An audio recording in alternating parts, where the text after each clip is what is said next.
Welcome, welcome, welcome to this Tuesday Live. I am your host. My name is Luca Simmons, and I'm a holistic nutrition practitioner based here on Treaty 7 territory in the beautiful lands at the foothills of these majestic Rocky Mountains. I am happy to be here because this month we've been talking about fatigue and low energy and what could be behind this scenario. And so I've been name checking a few things as we go through the month of why you may have some fatigue issues or a lull in energy. I'll tell you, it's all metabolic, baby-o. No. Isn't everything, Luca? Yes, it is. Being human is a metabolic act. All of the things you do as a human are considered a metabolic act. Better make sure my door is closed. My poor kid's home. Her entire school is on quarantine, so I wanted to make sure I'm not disturbing her cosmetology class. Okay. This week, we are talking about that curious link between fatigue and why we need to also look at low-grade inflammation. So here's the deal. When you have fatigue, what does that look like? Lull in energy, hard time to get out of bed in the morning sometimes. Sometimes it can be lull in energy and mood over the course of the day. Maybe you need a cup of coffee to make it through that afternoon meeting. Maybe you get to the dinner hour and you wish you had toothpicks to prop your eyelids open, but then 9 p.m. rolls around and now you've got all of the energy in the world. And that is so great because you're now going to do all of the things and finally you have time to yourself.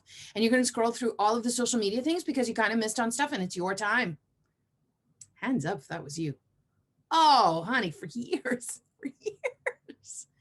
So if fatigue is a daily occurrence for you, first things first, get that figured out. Go get it checked out. Today's advice and recommendations, not really advice, it's recommendations, ideas, information to help you dig a little bit deeper is only that. It's just information. We're not doing any diagnosis. This is not medical advice at all. And in fact, when fatigue is chronic and on a daily basis, you do need to get that checked out. There's about 1 million things it could be, and you need to rule out the more serious stuff first. Please go get it checked out. Now, okay, Luke, I got it checked out. I have chronic fatigue syndrome. Now what? First of all, I don't love that. Or you have low energy over the course of the day, or you have a hard time getting through the tasks of the day, or you have your seventh wind and finally you're up at the end of the night, or you have to have naps during the day, but now you can't sleep at night because you've kind of wrecked a bunch of things. I get it. It's a slippery slope. It takes a long time to get to where you are, and it can take a long time to come back from it. But what I love the most about nutrition is that it's a slow moving, very amazing for chronic stuff. Nutrition, not great for acute, but really great for long-term chronic stuff that has taken a really long time to show up. And fatigue issues, low energy levels, and low mood stuff is totally a long time coming. It's been showing up for a long time, and it's been coming in small incremental steps that you didn't even notice. And all of a sudden you're like, doesn't everybody need 8 cups to get going in the morning?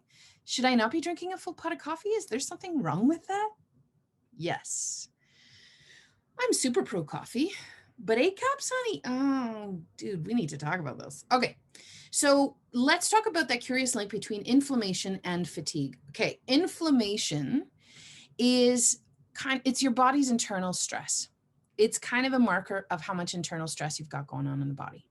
So I want you to think of inflammation as just another way that stress shows up.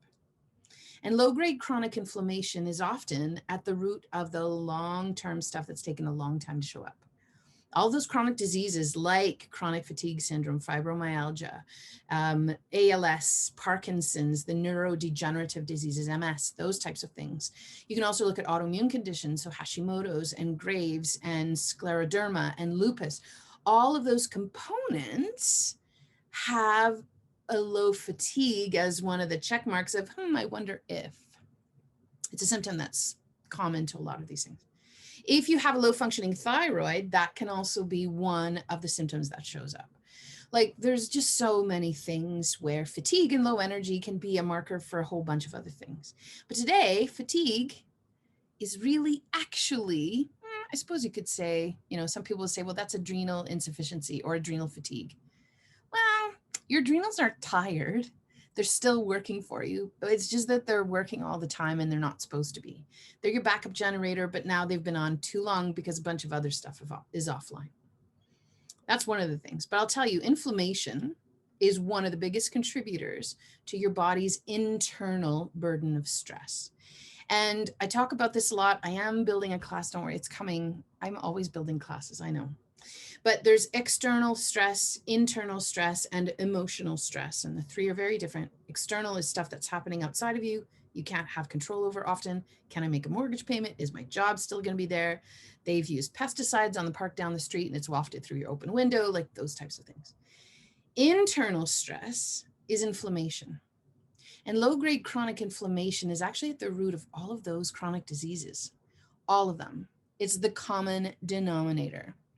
Then there's emotional stress, which is the stress of living through a pandemic, relationship stress, trauma, whatever type of emotional stuff there is on the go adds to your body's entire burden of stress. The three added up together.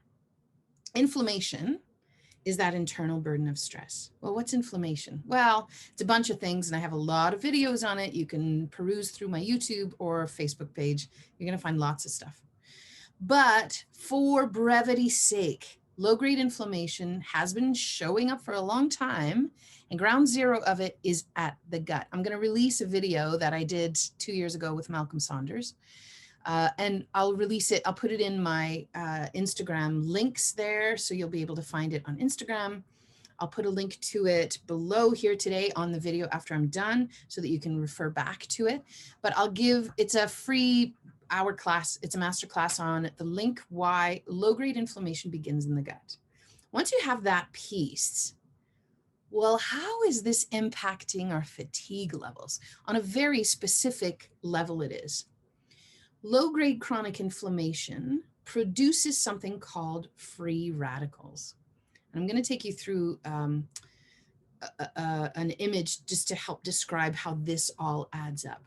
But low-grade inflammation produces something called free radicals. And free radicals go around and they wreck the joint. They try to steal electrons from other atoms to try to balance themselves out. And while they do that, they start to rip stuff apart. And that's at the root of chronic fatigue a lot of the times. And that's because you have fatigue on a cellular level. So this is how it impacts. Those free radical damage, or those free radicals create damage on your mitochondria. That's where they impact. And your mitochondria are very, very susceptible to this free radical damage. Now, your mitochondria, just to remember, are bacterial in origin.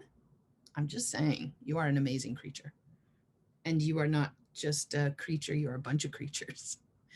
But that mitochondria is bacterial in origin. Every cell except your red blood cells have them. And there's anywhere from 2 to like 5,000 mitochondria per cell, depends what kind of function that cell is doing.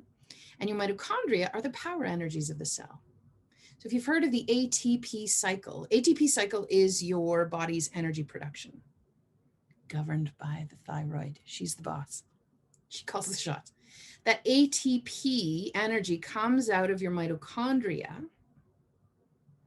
and that's the energy that allows you to do things. When you have a lot of fatigue, there's a big fat question mark. Are your mitochondria able to make that energy production? What's going on at that mitochondrial level? Because that's the cellular fatigue that's going on. And that is actually the end result of inflammation. Let me show you an image, just to drive home my point. So this was from a recent class that I did, but why persistent stress is a problem. So I want you to think of persistent stress as inflammation. It's the same thing. Inflammation in the body, any type of low-grade chronic inflammation happening in the body, is part of your body's stress load, that internal burden of stress. So here's why it's a problem. So you've got any type of stress. So if there's inflammation happening in the body, or there's stress that you're feeling from the outside world, the stress of not being able to digest well, the stress of so many chemicals in your environment through your food, your healthcare products, the stress of being human in the middle of a pandemic with two sides that are screaming out loud to get your attention, right? Okay, well, stress starts to slow down your metabolism. That's one of the things that happens. In that stress response, your body's work as part of that stress response is to slow down metabolism. Now, that does it by actually shutting down your thyroid, and now you start to slow down the thyroid function.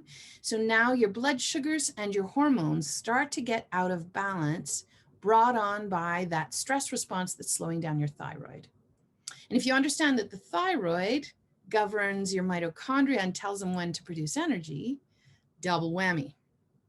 But to take this a step further, because it's a vicious cycle, blood sugars and hormonal balances show up hand in hand when there's chronic inflammation in the body. It trips this system to always be on a roller coaster of blood sugars over the course of the day and a roller coaster of hormones, up and down. The end result of these up and downs are a bunch of free radical damage. Free radical damage creates something called oxidative stress, and that breaks down your mitochondria. So the more stress you're under, the more inflammation you've got, the more you trip the system, the more you start to throw hormones out of balance, the more you start to throw blood sugars out of balance, the more you now create oxidative stress, the more you shut down thyroid. Now there's a lot of oxidative stress. So now we're also hampering your mitochondrial activity because it's the oxidative stress that creates that damage. And here's the kicker. That oxidative stress that shows up as all this adds to your stress load. So now you have more stress to deal with in the body. Do you hate that? I hate that. I don't love it. I'll be honest. Okay, let me get out of this guy. So that's the deal.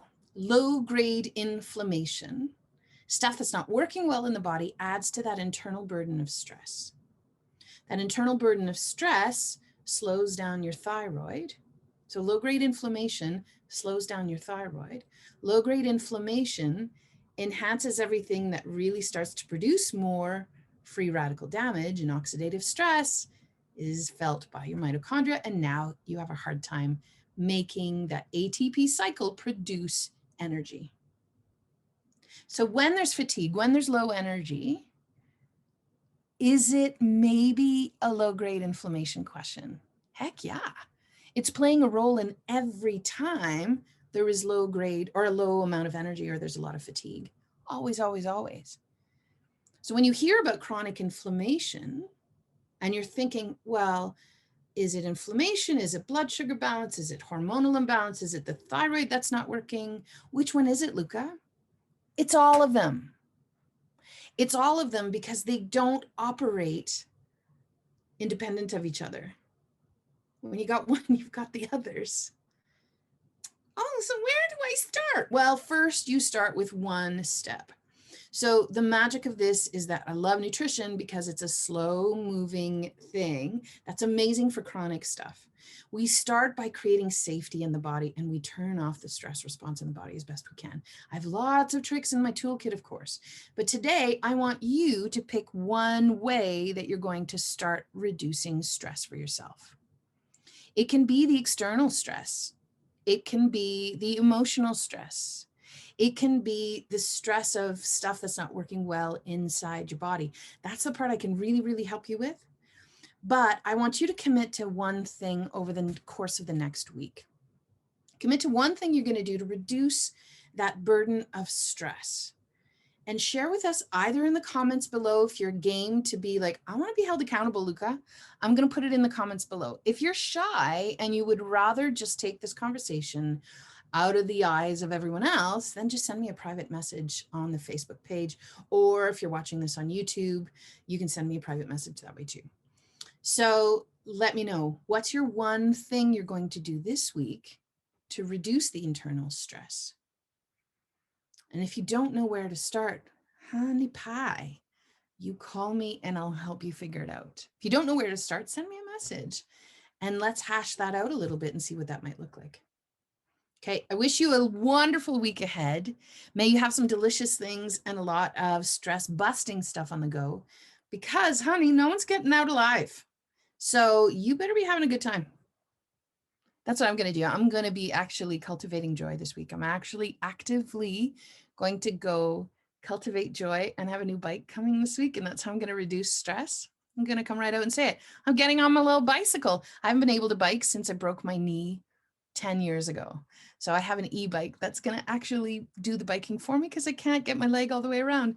I am bringing joy to my life. I'm so excited. How are you going to bring some type of reduction of stress in your week ahead? Commit to it below. Okay. Thanks for tuning in. Salut. À bientôt.